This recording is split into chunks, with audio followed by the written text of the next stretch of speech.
Welcome to the Legally Speaking podcast. You are now listening to season 7 of the show.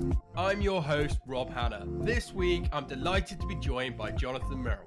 Jonathan is the founder and managing principal of Merel Family Law. 14 years strong, Merel Family Law is one of the top firms in Chicagoland. Jonathan completed his Bachelor's of Arts degree in Political Science at the University of Wisconsin-Madison. He received his Juris Doctor from the 𝐥𝐢𝐬𝐭𝐞𝐧𝐢𝐬𝐭𝐞𝐳 College of Law. But Jonathan is not your stereotypical, old-fashioned family law attorney. No. He believes a case-winning attorney-client relationship isn't created through formalities and handshakes, but through friendship and honesty. Jonathan specializes in taking people through one of the most distressing situations they'll ever go through, often for the first time in their life. Jonathan is the definition of a modern family lawyer, offering a refreshing look at what the future of law could and should become. So, a very warm welcome, Jonathan. Rob, thanks for having me. Excited to be here. It's an absolute pleasure to have you on the show. And before we dive into all your amazing projects, experiences, we do have a customary icebreaker question here on the Legally Speaking podcast, which is, on the scale of 1 to 10, 10 being very real, what would you rate the hit TV series Suits in terms of its reality of the law, if you've seen it? I've seen it. I was never a huge fan of it. I mean, as far as reality, obviously, any TV show, you kind of take it with a grain of salt, but I would give it a reality rating of probably a 5. I mean, obviously, beautiful actors and actresses going through an office and doing their thing, and the law and the drama. Obviously, some bits and pieces are realistic, but a lot of it's just made for TV. So you're not seeing like the daily grind of a lawyer, the ins and outs of a law firm that you would normally see, but I would give it a 5. Yeah, and I give it a 5 as well, and I completely agree. I think there's a lot of Hollywood in there, a little bit of reality, but 5's fair comment. So let's go on to talk all about you, Jonathan. So would you mind telling our listeners a bit about your background and career journey? Sure, of course. So I'm a family law attorney. My background, I grew up in the suburbs of Chicago. Born and raised in the suburbs of Chicago. My father was a criminal attorney. So that kind of exposed me to the law a little bit. I knew I didn't want to do criminal law, but I thought law might be in my future. Went on to college at the University of Wisconsin. Still wasn't sure if I wanted to go into law at that point, but I figured, you know what, a legal background, a law degree can't hurt no matter what you decide to do. So ended up going to law school in Chicago, moved back home for that. And in my first year or two as a law student, I started as a law clerk in a divorce and family law firm. And I really had no idea I wanted to do that, but it kind of caught my attention. And I knew it was something that was never going to be dull. I knew I didn't want to be like a transactional attorney or a tax attorney. I needed that excitement in my career. So I really gravitated towards it and worked there throughout law school after passing the bar exam. Worked at another family law firm for about 7.5 years, and then ultimately went off and started my own practice 14 years ago. Yeah, and how successful that has been. But as you mentioned, let's go through that stage then, because you were studying for the JD, you were a law clerk in a family law firm in Chicago. Was this the first time you were exposed to a legal environment, and what were your experiences working at a firm like that during that time? So that was my first real exposure to working day in, day out in a law firm. And when you see family law for that first time, you're like, it's that holy shit moment where you're like seeing, you hear stories about crazy divorces and you see stuff on the news about celebrity divorces. But when you're in the trenches and you're dealing one-on-one with your clients who are going through it, and, oftentimes high conflict divorces with issues regarding the children on the line, high stake finances. So that really kind of gave me a shock to my system, which is what I need as a person. I need that shocking moment that keeps me interested and gravitates me. Also, the human to human contact and going through real life experiences is what really drew me to it. Yeah, and you obviously fell in love with it, and you obviously then got the entrepreneurial bug and set up your own firm. Would you mind sharing that process of setting up your own law firm with us, and maybe any mistakes you made that you'd say to others to avoid? Sure. So any process, it's trial and error. I always knew I ultimately wanted to have my own firm. And I utilized my experiences as a law clerk and then as an attorney for the first 7 years of being a lawyer to kind of figure out what I liked and didn't like. And, how people acted towards me as, my boss and how they acted towards admins or staff. A lot of things I saw I didn't like. And there were things obviously that I was, taking in as far as knowledge about how to practice and learning from my superiors. But all along the way, I was kind of taking mental notes about if I start my own firm, these are things I like and don't like. A big thing that really I always thought of, like, I want to treat my employees better than anybody. I want my law firm to be based on people that come to work knowing that their boss and the owner of the firm deeply cares about them. So ultimately, I started my own practice, which was a leap of faith. This was in 2009. I had just had my second kid. There was a recession. I had probably 20 or so clients of my own, and I just got sick of being I don't know. I was just not satisfied. I needed to kind of get more out of my career and be able to grow my practice on my terms. So I left and, I was in a crappy little office, just me. I actually took my law clerk with me actually at the time, but it was just the two of us. And you make a lot of mistakes. You want to spend money, but you don't have money. And, you incur debt because you think you need to spend money on certain things, and then you make mistakes on certain marketing plans. So it's a lot of bumps in the road and a lot of failure that led to success. So I use those failures to learn from them, obviously, and ultimately, succeed in what I'm doing. Yeah, and I love that you touched on culture in terms of really caring for the people that work for you. So from an internal perspective, that's amazing. And I think a lot of law firms can take some real lessons from that. But what sets sort of Merel Family Law apart from other family law firms in Chicagoland area generally from a sort of client perspective, maybe listening in? From a client perspective, you said? Yeah. Well, I think we have the infrastructure of a large firm. We have over 20 attorneys, but we have the feeling of a more smaller firm, a more intimate firm. So I, pride myself on having good relationships with my clients. And most people walk into a law firm and they're expecting this guy in a suit and a business relationship, and it's going to be super intense every conversation. I kind of take the opposite approach. I want to become friendly with my clients or a potential client so they feel comfortable with me. A lot of my colleagues at a lot of other law firms, you just don't get that feel. They're all business. And again, at the end of the day, they're not hiring me to be their friend. They're hiring me to do a job and get them results, which is, of course, what we're out, to do. But I really take pride in establishing that personal connection. A human connection is like human to human as opposed to necessarily attorney to client. So I think that's what really separates us. I try to breed that into my staff and, try to create comfortable relationships between attorney and client that you might not find elsewhere. Yeah, absolutely. And lawyers are humans, and there's more to a lawyer than just being the law, right? They're people, they have feelings, they have thoughts. And I love the fact that you meet people where they're at and really get that connection with your clients. Let's get back to the internal perspective. Why have none of your employers ever asked you for a raise in over 13 years? Okay, that's funny you ask because I posted that on LinkedIn, and a lot of people were like, "That's not true. There's no way that's true." But I can unequivocally tell you that is 1,000% true. In the 14 years since I've had my firm, I've never had an employee ask me for a raise, and that's because it's constantly on the top of my mind. I remember at my old firm, I'd just be dying for my employer to give me the opportunity to explain why I should get a raise. If my employees are working hard, if they're loyal to the firm, they're helping others, they're all in, and all of them have been, they're going to get a raise, and they're going to get a raise likely more than once a year. And I've always been on top of that.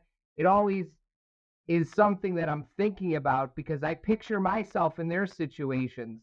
And I was always angling to see how I could make more money, which again, that's why we go to work. Many people obviously need the money and that's why you have a job, but I don't want my employees to have to think about that. And it's uncomfortable to have to ask your employer for a job. So again, this all kind of goes back to that. I'm always trying to do whatever I can to make my employees happy, feel like they're wanted, that are appreciated. And by doing that, I'm always checking when their last raise was and making sure I get ahead of it before they've had to ask me. And no one has ever had to ask me in 14 years. And, what a great story that is, because ultimately counter offers are the very last resort. And you don't want to be having to counter off people, because you haven't seen the value in them earlier on and other firms or other organizations have. And I think, it is a two-way relationship, that your people are your business and you need to really look after them and absolutely showcase that you value them genuinely by ensuring that they are valued and they are priced at the marketplace, because ultimately it's very expensive to replace good people. Not only just the cost of placing people, the time. You can't just find that person you've trained, you developed, who knows your systems, knows your processes. So genuinely valuing them, genuinely looking after them. I think that's a great process and culture that you have. So let's talk about some of the work then. What type of family law cases have you and your team represented over the years? So obviously any type of family law that mostly comprises of divorce cases. Um, whether it be a short marriage, a long-term marriage, with money, without a ton of money, issues related to the kids, no kids. That's really our wheelhouse is, divorce cases between two spouses. Obviously, historically, husband and wife, but now in our modern age, we have same-sex marriages. So that's obviously prevalent now too. But the majority of our cases are divorces. We obviously also handle prenuptial and postnuptial agreements as well as paternity cases where the parties have a child but are not married. Yeah, so it's it is kind of no 2 days the same in the sense that there's a lot of different cases and variety, and you have a wealth of experience in obtaining favorable outcomes for your clients in multi-million dollar material, if I can get my words out, estates and contested custody suits. So, can you tell us a bit more about one memorable, high-profile case you successfully handled? Well, we have a lot of high profile cases, and these cases can get they get dicey, and obviously the biggest components to any case are the attorneys and the parties. If you have two reasonable, experienced lawyers and two parties who are rational, then, in all likelihood, your case is going to get resolved the right way.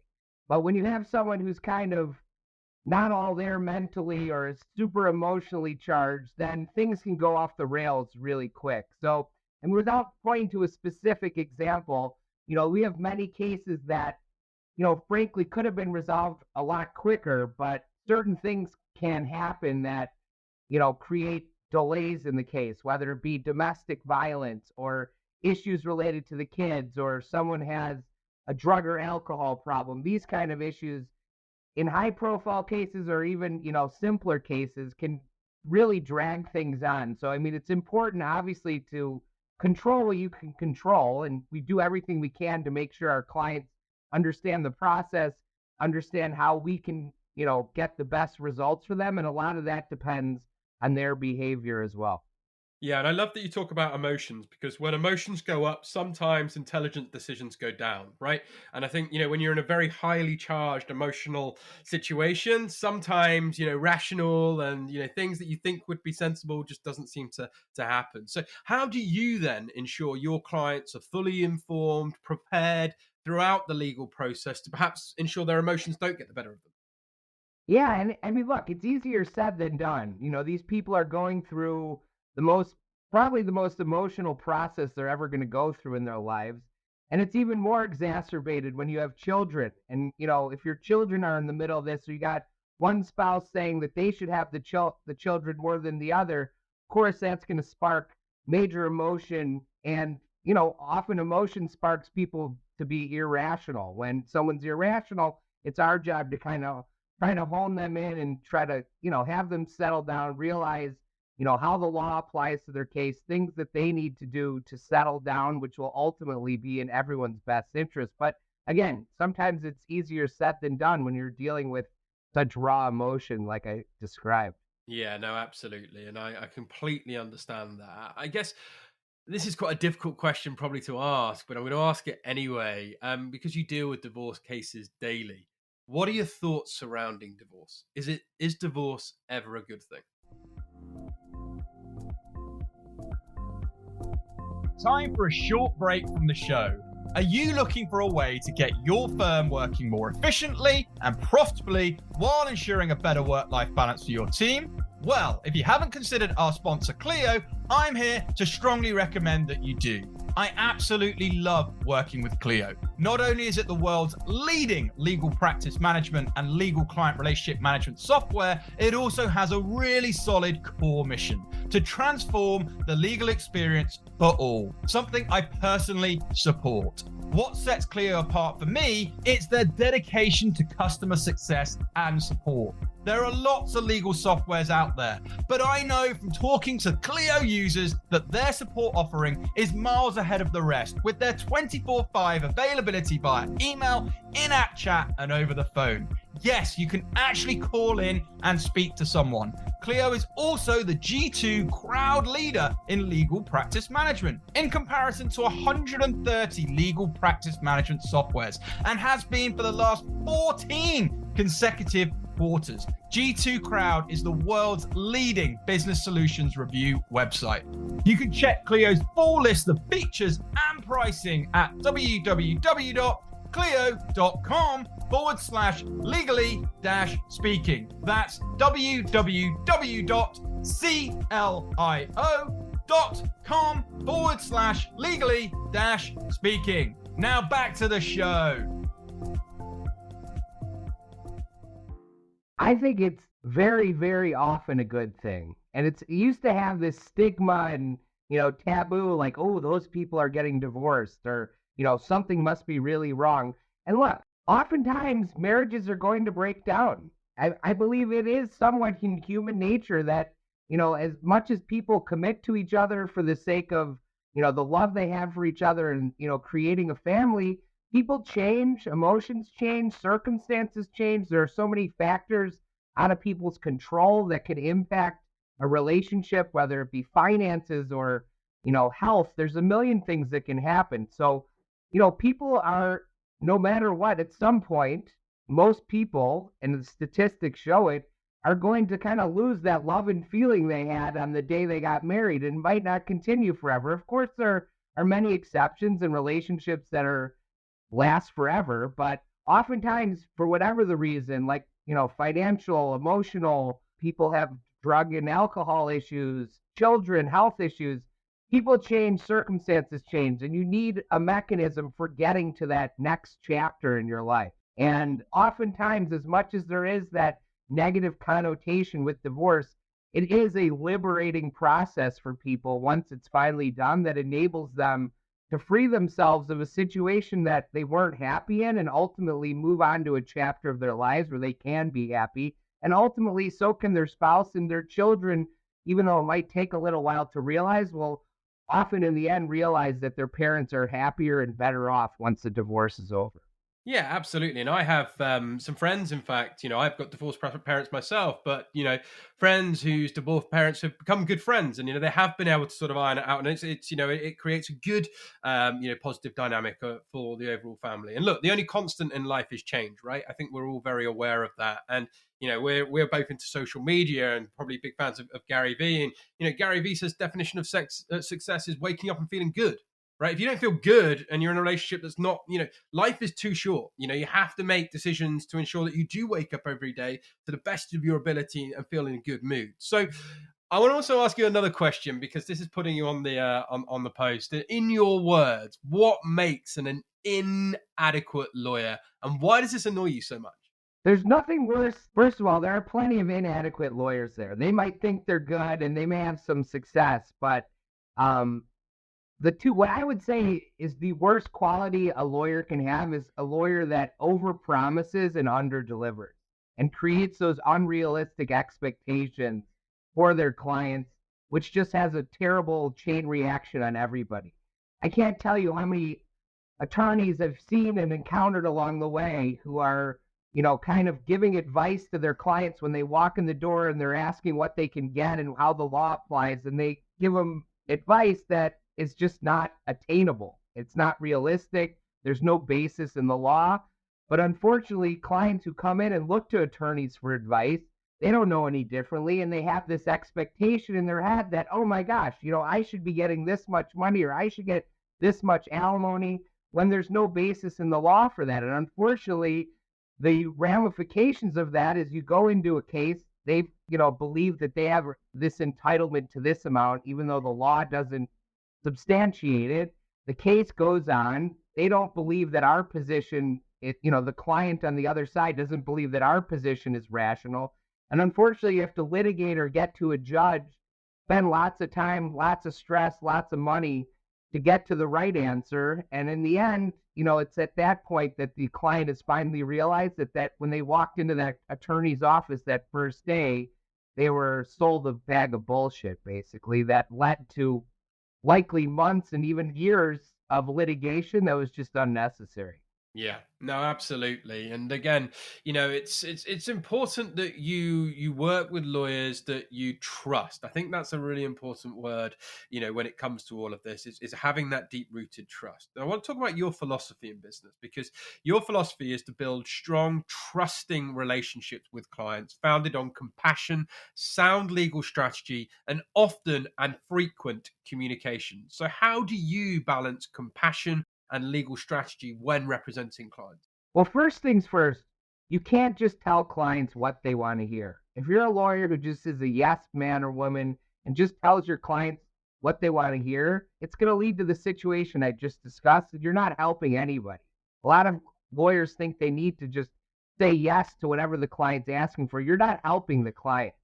So obviously that's part of the communication. You have to be upfront with your client, and you're going to have to give them answers as their lawyer that they may not want to hear, but in the end, they'll thank you, because if they can't trust you to give them adequate, truthful advice, then there's really no point to you being their advisor. So, I mean, it's telling them what they want to hear. And like I alluded to before too, not just acting as this uptight lawyer that, this connotation of every lawyer is just all business. You have to be somewhat of a friend to them. I've always kind of adopted that ideal that, especially when you're dealing with issues like this that are so emotional, so raw, so personal, you really need to act like a human to human as opposed to a attorney to client sometimes. And, you also have to be firm with them.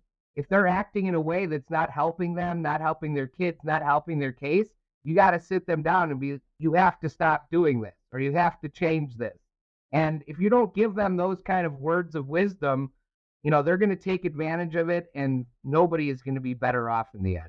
Yeah, absolutely. And there's two outcomes in this world. There's results or there's excuses, right? And I think if you're a lawyer that's just saying, well, it could be this, could be that. I love that you are very much, I'm going to tell them perhaps what's not music to their ears, but so they can build trust in me. So at least they know that I'm coming at it completely openly with absolutely all the right information to then find a strategy and a solution that might be best suited to their needs, rather than trying to sugarcoat and tell people what they want with all these excuses, this, that, and the other. So I love that. Right. How do you stay top of your game then? How do you stay up to date with changes in family law and ensure legal strategies remain effective? So I'm sure how you practice from day one isn't necessarily exactly the same it is today. Sure.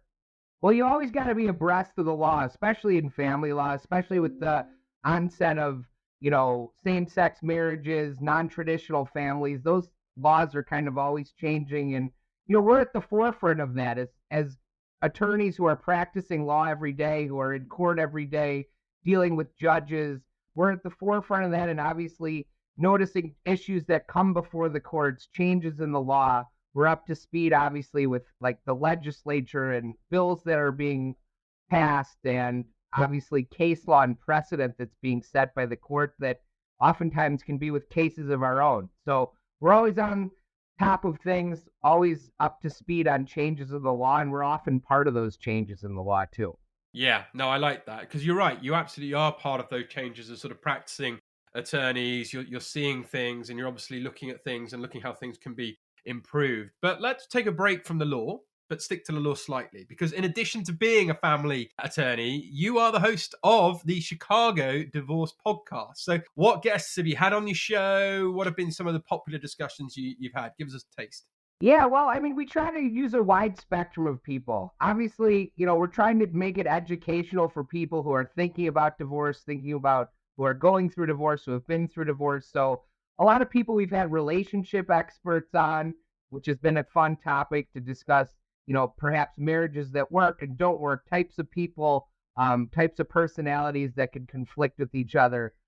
We've had experts that, have given their input on child custody issues, fellow attorneys, lots of different, essentially pieces of the puzzle when you would go through a divorce, and also try to have fun with it too. So we've had a wide variety of guests that all kind of can contribute their own point of view to the divorce process, and are people you might encounter along the way, from, therapists to relationship experts to fellow practitioners, people who decide custody evaluations, stuff like that. So it's been a wide range. It's been fun. Yeah, no, absolutely, and I can tell how passionate you are about the show, and it sounds like you've had some great content and some great guests. So I'd encourage people to definitely check it out. Okay, let's talk about you personally outside of the law, because you're very open about your two most important things in life: family and enjoying life itself. So when you're not working, not running your law firm, how do you enjoy your life? Do you have any hobbies, any interests? Yeah, well, I mean, look, in any area of any career, you have to get away, you have to decompress a little bit. And while work is always in my mind one way or another, and no matter what I'm doing, I do take time to kind of decompress.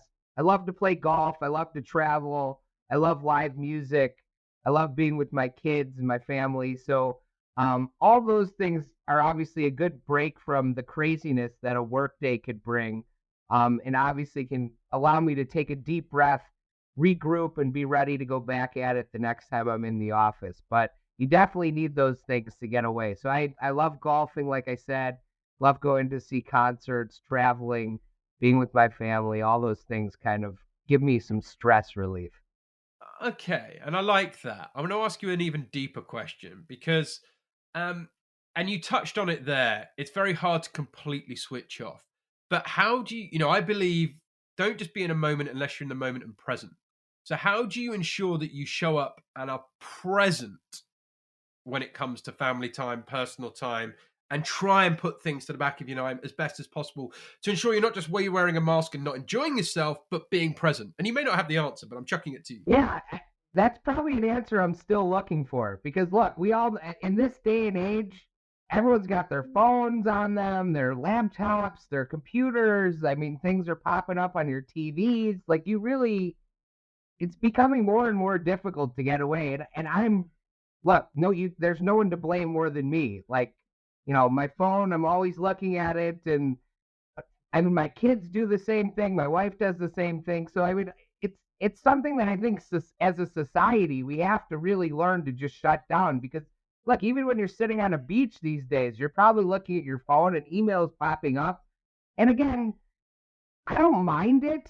I think it perhaps takes away from, like, the commitment to family time, or really getting out of it. But I'm just built in a way where I have to be somewhat connected to my office. And that's probably not a good thing, but I just, it's very difficult for me to completely disconnect from the world and not, be available. And I just think, in my line of work, although you do need to, like, decompress and get away, um, these people are going through highly stressful times, which is why, good or bad, I always give out my cell phone to my clients, and most of them don't take advantage of it. To it, they don't do it overly too much by texting me and stuff. But I just feel like I owe it to them to be around, but I do need to do a better job of getting away and just kind of shutting down. Yeah, because there is real power in the pause. And I'm like you, I could probably do better. When you have a business, you are signing up, though. That is the thing. And easily, if you're in a very, stressful or busy job, there is a real power in the pause. And I think if you struggle with this, or you're relating to what we're sharing, then, think about how you can change, because, everything in life is, workable. And I just encourage people to think about that a little bit more. Okay, before we wrap up, I want to get some final pieces of wisdom from you, Jonathan. For our listeners or potential people who might be interested in your zone of genius, what would be your advice for those interested in a career in family law in the US, or indeed internationally? It's a great career. It's for people that want a career where you will never be bored, you'll never not have excitement. Once you think you've seen it all, you'll wake up tomorrow and then something else will happen and you're, shocked that it is a very fulfilling career.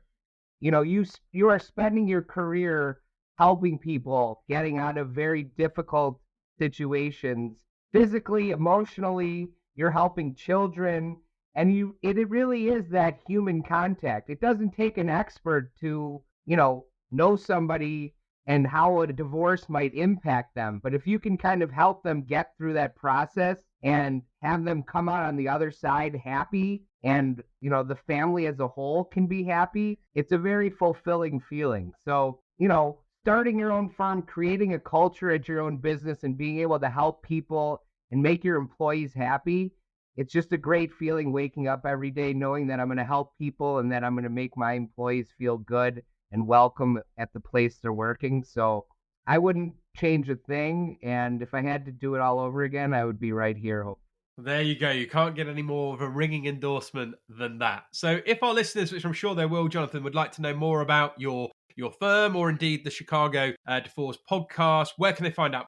Easiest way to remember is chicagodivorce.com. You can find us. That's our website. My contact info is there. You can always find me on LinkedIn as well, but feel free to reach out. I'm happy, love connecting with people, regardless of what the topic is. Absolutely. And we'll make sure we share all those links and your socials with this particular episode too. That just leads me to say thank you so much, Jonathan, for coming on the show. It's been a real pleasure having you. Loved learning more about your journey and your story and what you're getting up to. So wishing you lots of continued success with your career, with your business and future pursuits. But for now, from all of us on the Legally Speaking podcast, over and out.